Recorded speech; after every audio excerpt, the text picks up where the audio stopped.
Lorsque la propagation de la Covid-19 battait son plein dans le monde, l'Afrique était devenue le continent de toutes les attentions, les inquiétudes. On y voyait juste un mouroir. Mais hélas, le constat parle de lui-même. L'homme propose et Dieu dispose. Béni soit son nom pour notre Afrique qui s'en sort, je ne dirais pas vainqueur, mais plutôt épargné. Adorables téléspectateurs, bonjour et merci de nous renouveler votre confiance. Pour cet autre numéro Téléjeunes, deux articulations majeures vont nous permettre de vous tenir compagnie tout au long de cette émission. La première, c'est avec l'association Tam Tam Mobile et l'Institut panafricain pour le développement, avec le soutien du PNUD, ont décidé d'octroyer des aides aux tenanciers des petits commerces dont la petite économie a pris une balle sous l'aile en temps de Covid. Et en deuxième articulation, nous irons au lycée technique bilingue de Nkolbison qui, après s'être inspiré de la Covid-19, a octroyé des micro-entreprises aux bacheliers de l'année académique 2019-2020. Aimables téléspectateurs, chers amis jeunes, le déroulé, c'est juste après ça.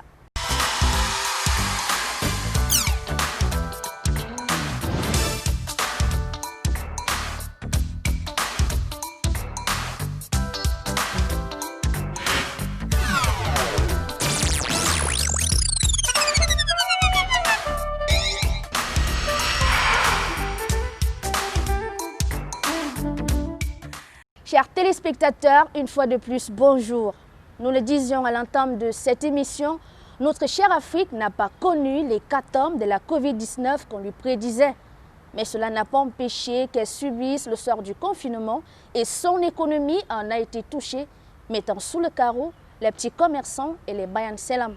C'est en répondant au cri de ceux-ci que l'association Tam Tam Mobile et l'Institut panafricain pour le développement, avec le soutien du PNUD, ont décidé d'octroyer une enveloppe de plus de 3 millions de francs CFA aux tenanciers des petits commerces des communes de Yaoundé 2 et Yaoundé 6. Voici le point avec notre reporter Désiré Togo. Corona, vilaine maladie, là, on fait pas de ça.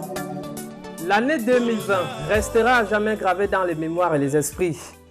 Telle une pieuvre, le Covid-19 n'a épargné aucun secteur d'activité.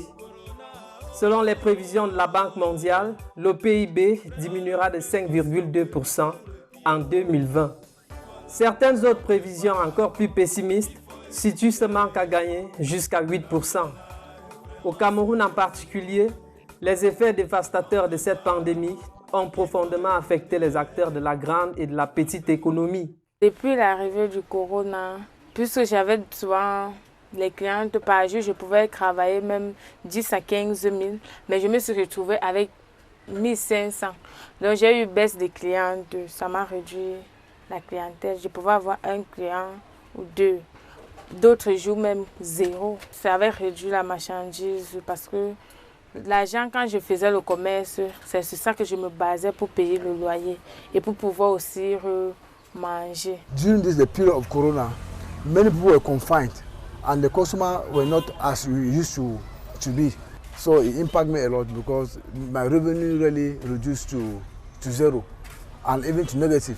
Pour apporter une réponse efficace et efficiente à ces pleurs, l'association Tam Tam Mobile, en partenariat avec l'Institut panafricain pour le développement et le PNUD, procède autrement en soutenant financièrement les petits commerçants des arrondissements de Yaoundé 2 et Yaoundé 6. On sait qu'au Cameroun, l'informel constitue plus ou moins 80% du tissu économique. Nous nous sommes intéressés à ce genre-là qui est majoritaire dans l'économie.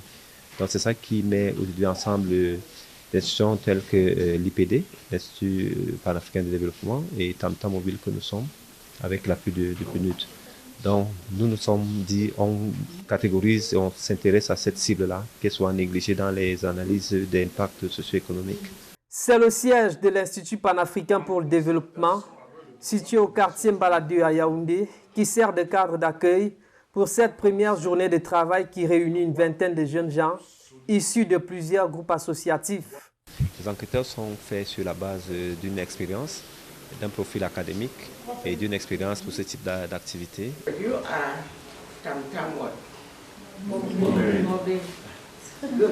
Les initiateurs forment les participants sur l'adoption d'une méthode de travail commune afin de mieux saisir, par voie d'enquête, les conséquences directes du Covid-19 sur l'activité économique des petits commerçants de Yaoundé 2 et Yaoundé 6. Certes, on va vers des personnes pour recueillir des informations, mais nous, d'abord, on a appris beaucoup de choses encore sur le Covid. C'était déjà très intéressant.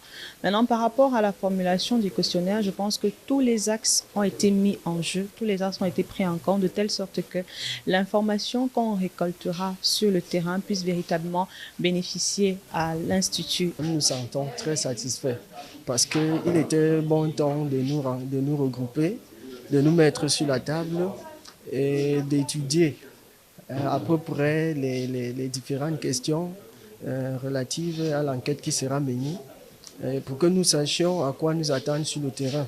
Après la phase des enquêtes menées sur le terrain, c'est la mairie de Yaoundé 6 qui va prendre le relais avec la phase des travaux en atelier. Ils prennent part à ces activités les autorités traditionnelles, les représentants communaux, les associations et bien d'autres invités. Le mérite revient à tous ceux qui ont participé, pas exclusivement à nous. Donc c'est de manière participative qu'on pourra proposer des méthodes à l'État, aux autres composantes qui sont dans la lutte contre Covid. Mais nous le faisons autrement. Ces petits opérateurs économiques qui ont été recensés et ceux qui seront à un niveau d'indigence ou d'impact négatif plus accru seront soutenus dans leur activité.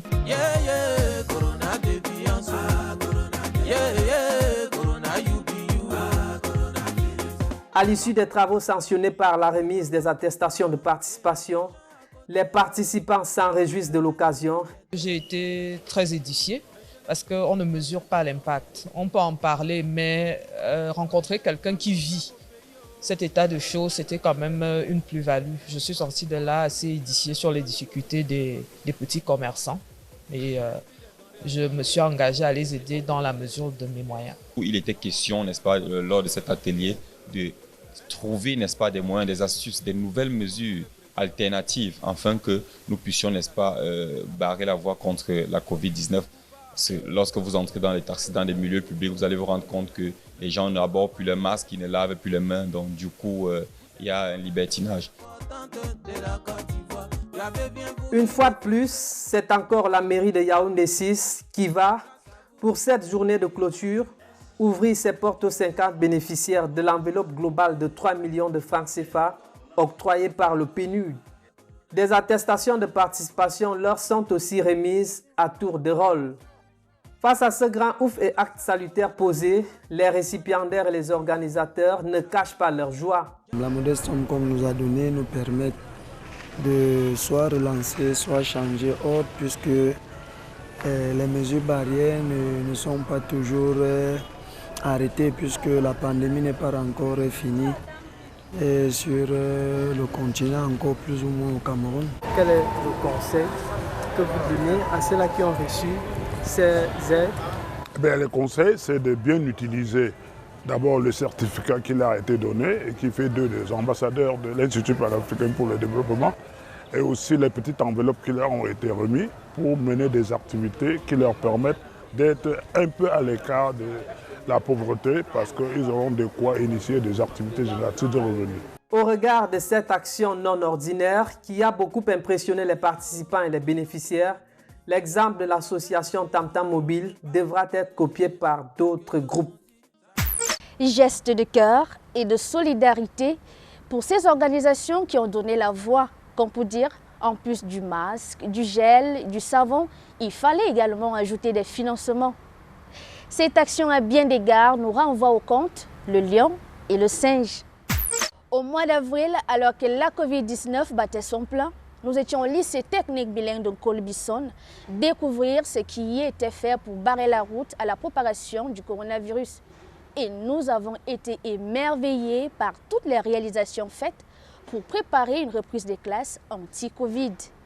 Partant des leçons tirées de la Covid-19, le proviseur de ce lycée, Bienvenu Bola Liboman, a décidé désormais de faire les finissants de cet établissement des futurs jeunes entrepreneurs.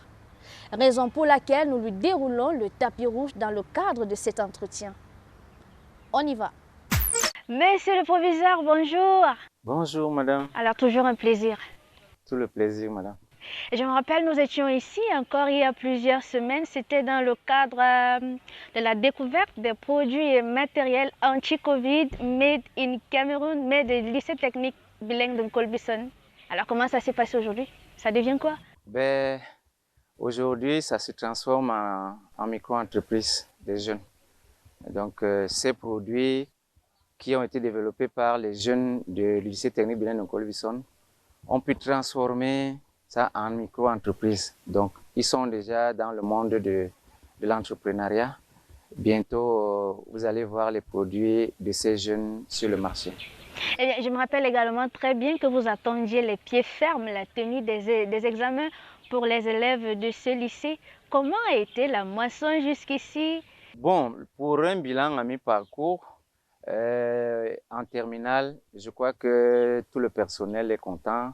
Nous avons jusque-là un résultat de 83%, ce qui n'est pas mauvais. Donc, je dis bravo à tout le personnel enseignant.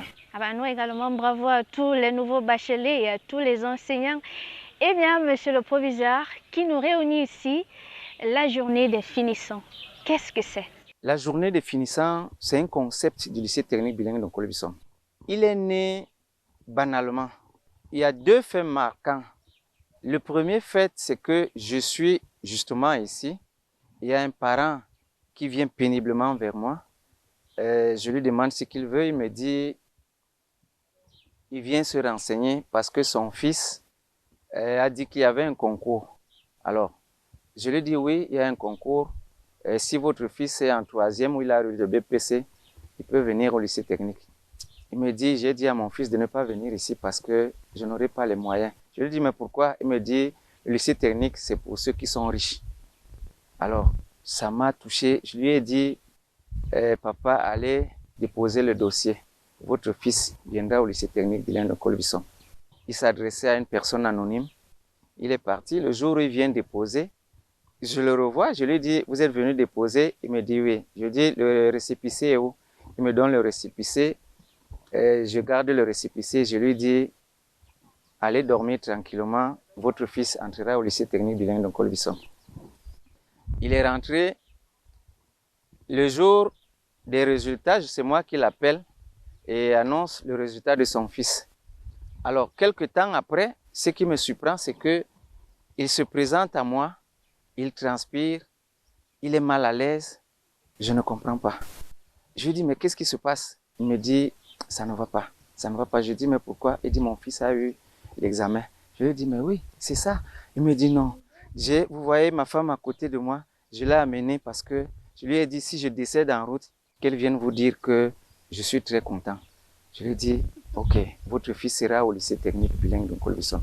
Alors ça, c'est le premier fait marquant. Le deuxième fait, c'est que je me retrouve avec un élève de terminale et je constate qu'il n'a toujours pas l'engouement des autres. Alors lorsque j'essaie de me renseigner, c'est là où j'apprends qu'il arrive des moments de ne pas venir en classe parce qu'il n'a pas les moyens de se payer les frais de transport ou le frais de séjour dans le campus. Alors, c'est comme ça que j'apprends qu'il est orphelin de père et de mère. Je lui demande donc, mais après le bac, qu'est-ce que tu vas faire? Il me dit, il va rester à la maison. Un enfant, il reste à la maison parce qu'il n'a pas les moyens. J'ai dit non. J'ai d'abord commencé par prendre certains. On a produit beaucoup de parfums et de déodorants et autres. Ils ont vendu, il a commencé à avoir un peu d'argent. C'est comme ça que j'ai dit donc à mes collaborateurs, essayons de trouver une journée pour les finissants. Et cette journée, donc, on va la catégoriser. La première catégorie, ce sont les élèves qui vont en enseignement supérieur, qui ont les moyens de payer leurs frais de scolarité. La deuxième catégorie, ce sont les élèves qui iront à l'étranger, qui ont les moyens d'aller à l'extérieur. Et l'autre troisième catégorie, c'est la catégorie des élèves qui n'ont pas de moyens. Alors, nous, à notre niveau, nous allons développer des produits avec ces enfants et à la fin d'année, ces enfants vont pouvoir ouvrir des entreprises et nous allons chercher des entreprises, des partenaires et un personnel qualifié pour les encadrer. Et c'est comme ça que nous avons donc décidé d'organiser la journée du finissant qui s'appelle la Jour des filles. pour soutenir les élèves sortant, si on peut dire, des nouveaux bacheliers du lycée technique bilingue de Colbuisson. Personnellement, je trouve très belle initiative. Alors, dites-moi, quel est l'objectif derrière cette journée? En fait, c'est une manière de dire au revoir à ces élèves que nous avons encadrés pendant 3 années. Il y en a qui iront à l'étranger, il y en a qui iront à l'enseignement supérieur. Et ceux qui vont ouvrir des entreprises. Donc, pour nous, il fallait une certaine traçabilité. Que deviennent-ils? C'était ça la question. Donc, nous avons donc une traçabilité et c'est à l'occasion de cette journée que nous disons merci à nos élèves, merci au personnel enseignant et même un personnel qu'on oublie toujours, c'est le personnel d'appui parce qu'on a toujours tendance à le négliger, mais il abat un travail formidable dans l'éducation. Vous avez mentionné tout à l'heure des micro-entreprises que vous donnez à ces élèves finissants ou alors qui ont déjà fini leur parcours ici au lycée technique bilingue de Colbuisson. Parlez-nous un peu plus de ces micro-entreprises. Ces micro-entreprises ont été développées ici. Nous sommes, après le bac, entourés des organismes qui sont habilités à soutenir nos élèves. Donc nous sommes allés vers ces organismes qui ont essayé de nous soutenir, d'accompagner ces enfants. Nous, on a le savoir-faire, mais il y a quelque chose qui manquait à ces enfants, c'est cet entrepreneuriat.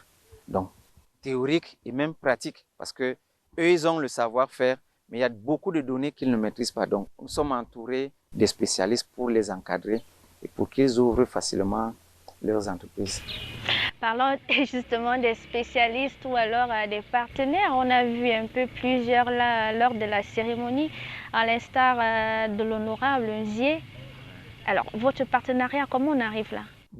Je veux déjà dire merci à l'honorable Nzié parce qu'il est jeune. Nous avons un projet jeune. Nous nous sommes dit, mais pourquoi pas? Pourquoi ne pas aller vers l'honorable qui est jeune, qui a aussi ses petits frères qui sont ici, qui sont jeunes. Donc, un partenariat jeune ne peut qu'être gagnant. C'est pour cette raison que nous sommes allés vers l'honorable qui nous a ouvert ses bras, qui nous a dit « Je soutiens ces jeunes à 100% » et il a soutenu ces jeunes. Et naturellement, Téléjeunes, avec des jeunes également, soutient cette initiative, monsieur le proviseur. Eh bien, monsieur le proviseur, la journée est bouclée. Quelles sont vos impressions? Vous avez une certaine fierté de ce que vous avez fait? Je suis fier, pas parce que la cérémonie est réussie, mais je suis fier parce que ces enfants que je voulais soutenir sont fiers d'eux-mêmes. C'est ça qui fait ma fierté. Vous savez, c'est bien de réussir, mais c'est aussi bien de faire réussir. C'était ça mon objectif. Parmi ces enfants, il y en a qui sont orphelins, il y en a qui n'ont pas de moyens. Alors, lorsque je les vois heureux, lorsque je les vois enthousiastes, lorsque je les vois dans la perspective d'un avenir meilleur. Eh bien, parmi ces jeunes, on peut déjà dire qu'il y a des futurs entrepreneurs. Lorsqu'ils sortent d'ici, comment entendez-vous les soutenir à travers vos multiples partenariats, par exemple? Bon, nous avons jusqu'à présent beaucoup de partenaires qui bousculent à nos portes. Ils vont les encadrer. Au niveau du lycée technique, vous avez vu notre contribution en termes de matériel, en termes financiers. Nous allons les remettre aux mains des experts pour essayer d'améliorer le processus et nous serons derrière pour les accompagner. Ce que je veux savoir de façon concrète, monsieur le proviseur, c'est qu'à ces finissants-là, chacun dans sa filière, dans son module, qu'est-ce que vous leur donnez concrètement pour s'entreprendre au sortir d'ici? Nous leur avons déjà donné le savoir-faire. Tous les produits que vous voyez là, ils sont fabriqués par ces élèves. Donc ça, c'est déjà un atout. C'est même l'essentiel. Le reste n'est que secondaire. Parce que pour le moment, ils n'ont pas besoin de grands capitaux. Il y en a qui fabriquent les parfums. Alors, ces parfums, avec le minimum qu'ils ont obtenu, ils peuvent déjà commencer par commercialiser leurs parfums. Il y en a qui ont des produits qui commencent déjà à être commercialisés, le savon et autres. Donc, ils peuvent commencer par là. Mais par la suite, on va perfectionner leur activité pour que ça grandisse. Et vous savez, un jeune comme ceux-là, leur tranche d'âge varie de 18 à 22 ans. Ils vont recruter d'autres jeunes. Et ce sera une chaîne. Qu'est-ce que ça deviendra dans 10 ans? Dieu seul sait. J'aimerais être là pour voir ce que ça devient dans 10 ans. Je crois qu'ils seront multipliés par 1000. À ces jeunes, justement, qui ont reçu cette connaissance-là et que vous avez soutenu tant jusqu'ici, quel est le message que vous pouvez leur adresser? La nation compte beaucoup pour ces jeunes. Et ils ont un devoir de ne pas décevoir eux-mêmes, le lycée technique bilingue de Colbison, la nation tout entière. Parce que derrière eux, il y a des jeunes qui vont s'identifier à eux. Donc nous pensons que c'est une chaîne et elle ne doit pas se couper. Ils doivent continuer à prouver aux autres qu'ils sont sur le bon chemin. Parce que l'année prochaine, nous aurons encore au moins une quarantaine de chefs d'entreprise qui vont également produire une cinquantaine de chefs d'entreprise, ainsi de suite. Donc, ils ont un devoir qu'ils ne doivent pas trahir. Ils sont là, ils sont les pionniers. Je peux encore dire, et je peux même dire que le lycée technique peut s'en vanter de produire les plus jeunes chefs d'entreprise. Donc, ils sont jeunes, ils doivent absolument réussir parce que tout le monde les regarde. Il n'y a pas de mal à s'en vanter, monsieur le proviseur. Le lycée technique peut bien s'en vanter. Eh bien, c'est la rentrée scolaire. Monsieur le proviseur, comment est-ce que vous attendez ces élèves-là? Évidemment, ce sont les futurs finissants. Il faut bien préparer ces nouveaux élèves que vous allez accueillir.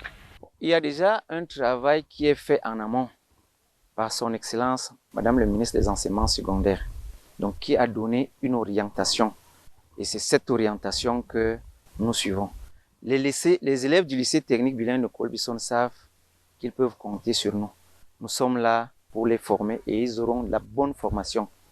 Ici, d'ici quelques années, nous pensons que ceux qui viendront ici au lycée technique, qu'ils aient les moyens de s'acquérir de leurs frais d'inscription ou pas, ils trouveront des petits boulots à l'intérieur du lycée technique bilingue de Colbison. Et nous pensons que ces élèves ne seront pas délaissés pour compte. Ils trouveront de quoi payer leurs frais de cantine, ils trouveront de quoi payer leurs habits. Un véritable soulagement pour ma part. Et je pense que certains parents qui nous regardent actuellement peuvent le dire, que c'est un soulagement. L'enfant ne va plus crier le beignet le matin, l'agent de taxi, parce qu'au lycée technique bilingue de Colbison, avec le proviseur que nous avons actuellement, l'enfant peut s'auto-employer déjà en apprenant. Merci beaucoup, monsieur le proviseur. Merci de nous recevoir une fois de plus ici dans votre lycée. C'est moi qui vous dis merci. Vous savez, en ce moment, nous avons beaucoup de travail. Nous avons les jeunes qui frappent à notre porte. Je dirais seulement aux parents d'être patients parce que nous ne pouvons pas recruter tous les élèves. Ça se bouscule. Ça se bouscule. C'est compétitif. Nous voulons les meilleurs et que ceux qui ne sont pas parmi les meilleurs, qu'ils attendent leur tour. Mais je pense que ceux qui auront la chance de se retrouver ici ne seront pas déçus de leur formation. Le meilleur est à venir. Une fois de plus, merci. C'est moi qui vous dis merci. Merci d'avoir été des nôtres. Que votre fidélité continue à nous honorer. Retrouvez cette émission sur nos plateformes Facebook, Twitter, Instagram et sur notre chaîne YouTube Téléjeunes Web. Un conseil à l'endroit des parents pour cette année scolaire, le coronavirus est encore là. S'il vous plaît, approvisionnez vos enfants des masques de protection, des gels hydroalcooliques. Et vous, chers enseignants, respectez la règle de distanciation et savez place des cours de récréation. C'est sur ce mot que moi je vous dis au revoir. À la prochaine.